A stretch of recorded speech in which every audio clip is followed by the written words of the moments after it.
de semana, los días sábados, de mi casa y me iba a otra ciudad.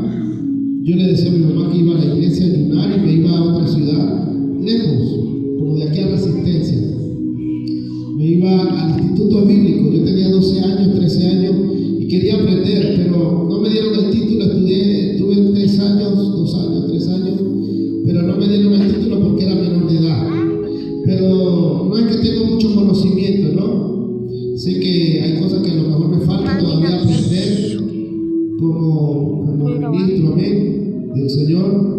Pero lo poco que el conocimiento que Dios me ha dado, espero que sea de bendición, amén, para sus vidas y que a partir de este nuevo comienzo, amén, que ustedes han podido decidir servirle al Señor y dar ese paso.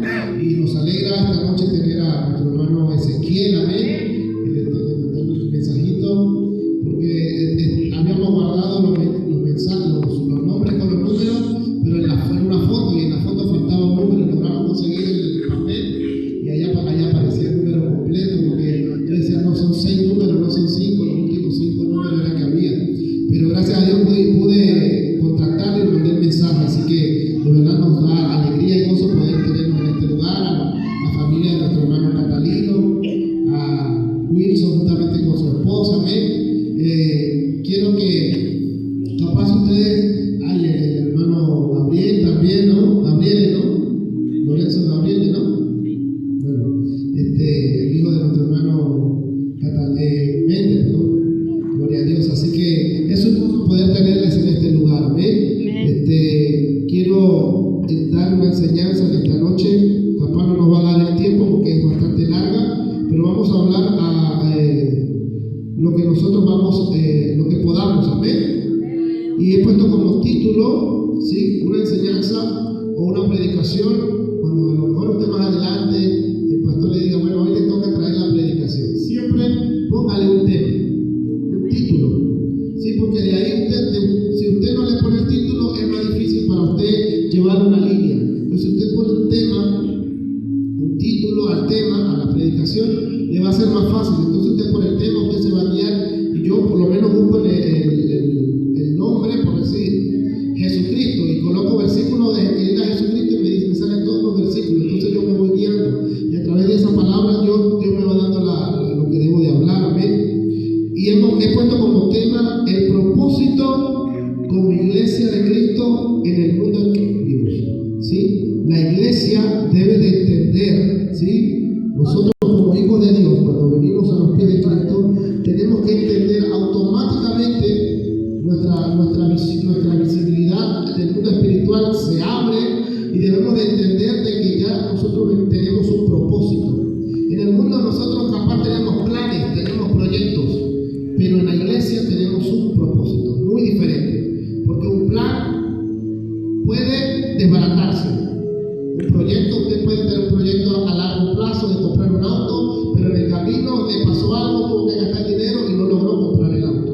Pero el propósito es diferente, porque el propósito el Señor lo va a cumplir. Cuando nosotros entendemos que Dios nos ha llamado con un propósito, la iglesia en general o de forma individual, debemos de entender de que ese propósito se va a cumplir, ¿sí? El significado de propósito tiene como objetivo o pretende hacer algo. Ese es el significado de la palabra propósito. Y quiero compartir con ustedes esta palabra en el libro de Primera de Pedro, capítulo 2, versículo 9. ¿Amén? Primera de Pedro, capítulo 2, versículo 9. Para que usted vea, gloria a Dios, ¿a qué nos ha llamado el Señor? Amén. Gloria a Dios. Pueden quedarse allí sentaditos, amén. Gloria a Dios. Dice en el nombre del Padre, del Hijo y del Espíritu Santo. Dice, mas vosotros sois linaje escogido, real sacerdocio, nación santa, pueblo adquirido. ¿Pueblo qué? Adquirido. ¿Por quién? Por Dios.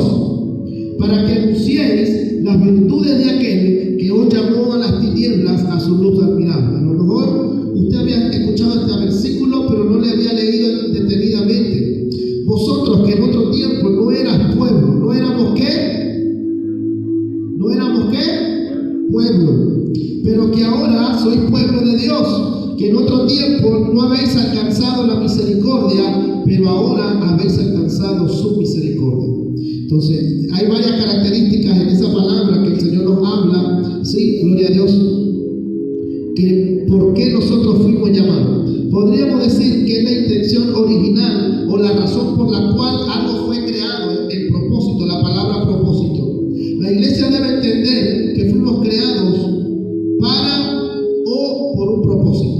O sea, cuando usted, gloria a Dios, aleluya, esté orando o usted esté meditando, oye, pero ¿por qué acepté a Cristo?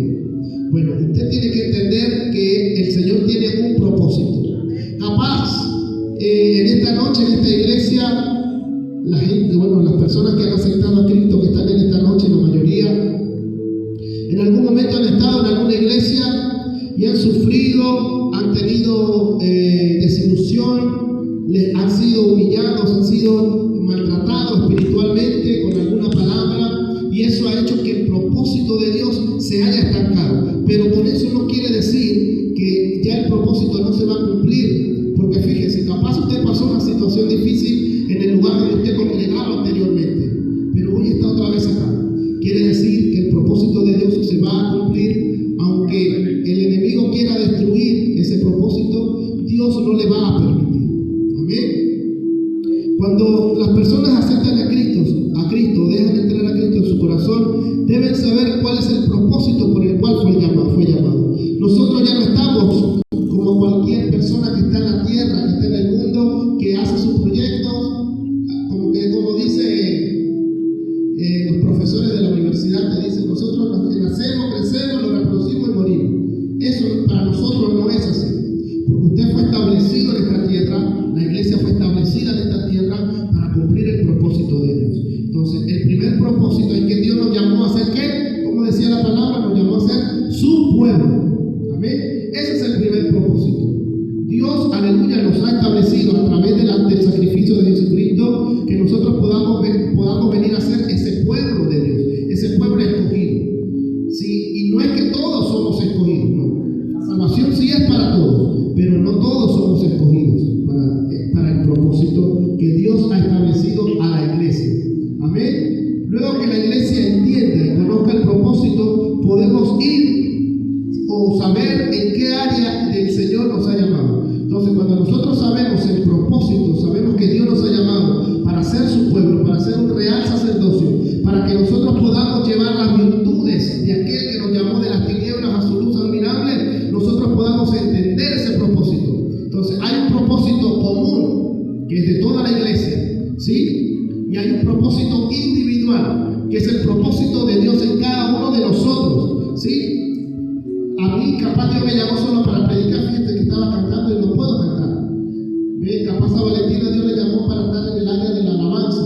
Pero a medida de que nosotros vamos conociendo este camino, nos vamos teniendo intimidad con Dios, nosotros vamos a entender ese propósito. Hermano, hay gente en la iglesia, en el cementerio, que murió sin cumplir el propósito.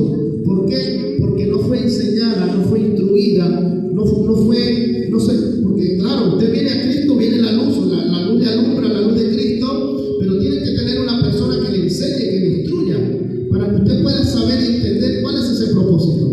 Porque ¿cómo el niño aprende a leer? Con una maestra al lado, ¿no? ¿Cómo un niño empieza a caminar? Porque tiene a su papá al lado y le enseña, le va dando los pasos, los primeros pasos, ¿verdad? Entonces nosotros como hijos de Dios, como llamados para un propósito, tenemos que tener a alguien que nos enseñe. Entonces ese es la responsabilidad de nosotros como líder de saber cada persona que está en la iglesia, saber cuál es su propósito, ayudarle a que esa persona pueda descubrir cuál es el propósito por el cual Dios lo ha llamado. Y Dios no lo llamó para estar sentado solamente para aplaudir, para venir a traer el diezmo, para venir el lunes, para venir el domingo a la escuela dominical, para venir a la noche. No, el Señor nos llamó para algo mucho mayor. Amén. Entonces, a través de la palabra de Dios nosotros vamos a entender. Para comenzar en el propósito debemos conocer a qué fue llamada la iglesia. Entonces, ya lo que le dije al comienzo, nosotros fuimos llamados a llevar las virtudes de aquel que nos llamó de las tinieblas a su luz admirable. ¿Amén? Y yo quiero repartirle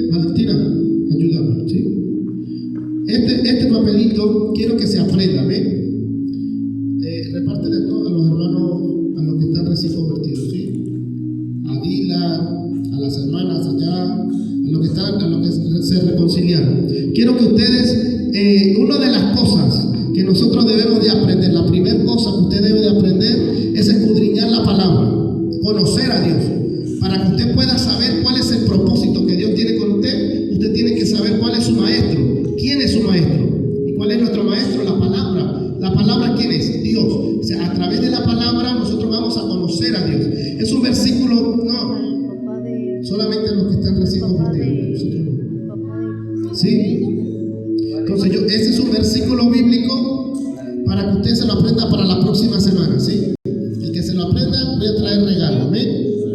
Y de verdad voy a traer obsequio, ¿amén? Capaz le traigo un auto, una moto, no.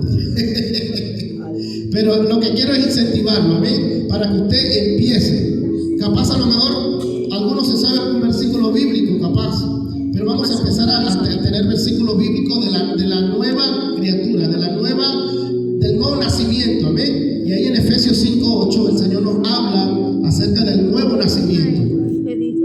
Debemos entender Efesios 5:8. Sí, ahí les di el que les di. El Señor nos da una enseñanza que debemos ser luz. Cuando nosotros aceptamos a Cristo, ¿sí? Y entendemos el llamado de Dios, lo primero que nosotros debemos de ser es ¿qué? Luz, ¿sí? Entonces, para que nosotros podamos ser luz, debemos de nosotros escudriñar la palabra de Dios, porque si no conocemos a Dios, no vamos a tener. Esta es la guía que nosotros tenemos para que usted pueda saber cuál es el propósito y cómo debe usted guiarse para tener ese propósito, ¿sí? Porque en un tiempo estuvimos en las tinieblas, pero nos ha resplandecido la luz de Cristo. Allí el Señor nos enseña cómo debemos andar de ahora en adelante. Ya no debemos practicar malas obras, sino en amor, bondad, en paz. Amén. Entonces ya nosotros debemos de entender, ¿sí? Lamentablemente nos cuesta muchas veces dejar cosas del mundo, ¿sí? Pero no es que usted lo va a dejar de un día para otro. Eso el Señor nos va a ir enseñando. Como la hermana Paola tiene esa experiencia. No es que de un día para otro nosotros vamos a dejar las cosas del mundo, ¿sí? Pero lo importante es que usted entienda y tenga en su mente de que la luz de Cristo le ha alumbrado.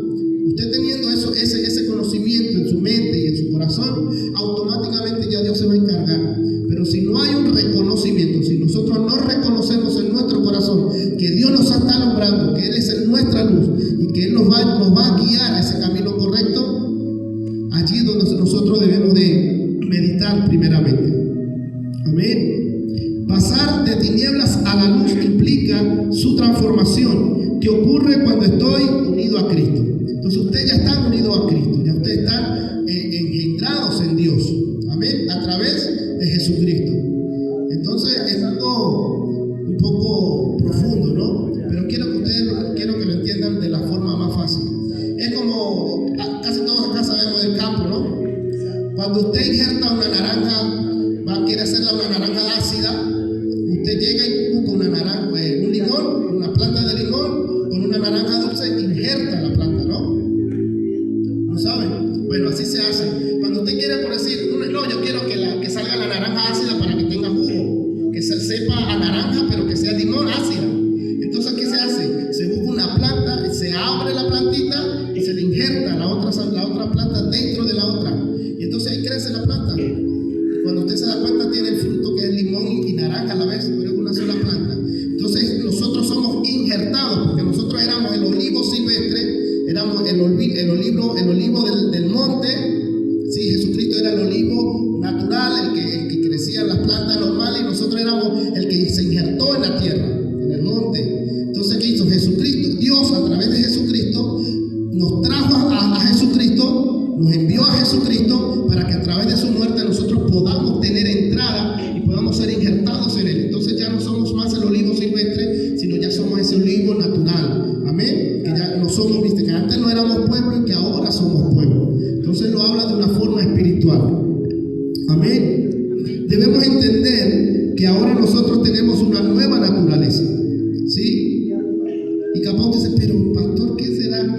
¿Qué será naturaleza? A lo mejor usted no conoce qué significa la naturaleza en cuanto a la palabra. Existen dos tipos de naturaleza. La naturaleza humana, ¿sí? Que es la que nosotros vemos, los animales, nuestro cuerpo. Esa es la naturaleza que nosotros normalmente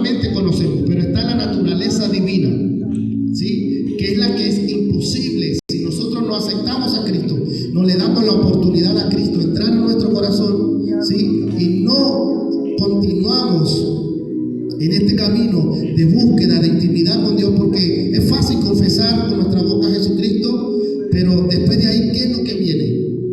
El tener intimidad con Dios, el conocer a Dios, el leer la palabra, el congregarnos, ¿sí? Una de las cosas primordiales que usted debe, puede a lo mejor se le puede capaz olvidar leer la Biblia hoy, pero hoy hay culto, venir a la iglesia, ¿sí? Porque la comunión entre nosotros mismos es la que nos mantiene a nosotros activos en la iglesia, ¿sí? Yo conozco gente que tiene años y años y años y dice, no, yo soy cristiano, yo leo la Biblia, pero no va a la iglesia. Pero usted habla con esa persona y es una persona vacía, una persona que no tiene gozo, que no tiene alegría, porque el congregarnos, por eso dice la palabra de Dios, no nos dejemos de congregar como muchos tienen por costumbre, ¿sí? Entonces, en el libro de Corintios, ¿ve? La palabra nos habla acerca de los Segunda de Corintios, Primera de Corintios 12, ¿sí? Nos habla acerca del cuerpo de Cristo, ¿sí? ¿Por qué el Señor habla acerca del cuerpo de Cristo? Porque es importante, hermano, que usted pueda congregar y usted pueda tener esa comunión, ¿sí? Dice, hay diversidad de operaciones, pero Dios que hace todas las cosas en todo es el mismo. Eso es 1 Corintios 12. Pero a cada uno le es dada la manifestación del Espíritu para provecho, porque a este es dada por el Espíritu palabra de sabiduría, a otro palabra de ciencia según el Espíritu, el mismo Espíritu, a otro fe por el mismo Espíritu, a otro dones de sanidad por el mismo Espíritu, a otro el hacer milagros, a otro profecía, a otro discernimiento de espíritu, a otro diversidad de géneros de lenguas, interpretación de lengua, pero todas estas cosas las hace uno y el mismo Espíritu, repartiendo a cada uno en particular como Él quiere. Porque mire lo que dice, porque así como el cuerpo es uno y tiene muchos miembros, pero todos los miembros del cuerpo, siendo muchos, son un solo cuerpo, así también es Cristo, ¿sí? Entonces, que el Espíritu le da de forma diferente a cada uno la repartición, amén. Como decía, el Espíritu le da palabra de sabiduría, otra palabra de ciencia, pero ¿para qué? Para la edificación del cuerpo, ¿sí? Imagínense que no tuviéramos brazos, fuera difícil, ¿sí? Hay gente que se adapta, ¿no? Hay un muchacho que no tiene brazos y utiliza los pies, pero que en general todos no tuviéramos brazos, no pudiéramos hacer las cosas bien. Por eso que cada miembro del cuerpo es necesario. Por eso es que el congregarnos, viste, no sé si a usted le pasa que a veces usted está en la iglesia, a mí me pasa, y no viene un hermano y siente algo como, oye, no vino el hermano tal, como que hay el hermano Catalino no está, y yo acá ratito veo donde él se sienta, aunque él no está mundano, no está trabajando, pero ya uno está acostumbrado a que él se sienta allá, y yo cada ratito volteo porque siento que él falta algo. Entonces ese es el cuerpo. Cuando usted, por decir, el Dylan de repente se levanta en la mañana, le duele un oído, el cuerpo empieza a molestarse, todo el cuerpo, no le da ganas de levantar.